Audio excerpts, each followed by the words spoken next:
voici au Palais Farnèse, dans la bibliothèque de l'École française de Rome. Nous sommes entourés de livres, comme vous pouvez le voir, au point que ces murs semblent destinés depuis toujours à porter le poids de ces volumes. Et c'est vrai, parce qu'en effet, ils abritaient déjà au XVIe siècle une autre bibliothèque, celle de la famille Farnèse. Toutefois, cette première collection a disparu. Ou plutôt, les livres ne sont plus sur place. Certains sont au Vatican, d'autres à Paris, on arrive jusqu'à New York.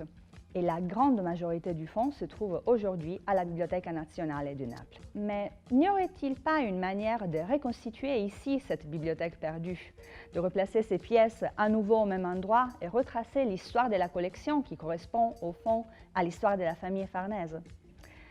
On ne pourra pas le faire physiquement, mais une solution existe.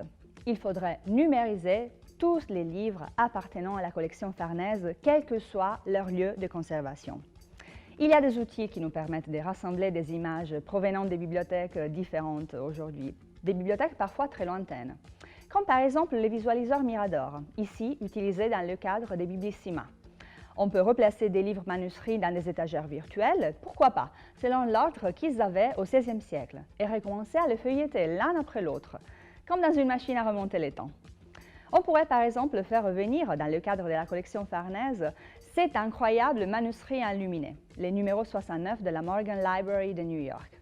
Il s'agit d'un livre d'heures, une collection de prières à l'usage des laïcs à prononcer pendant la journée.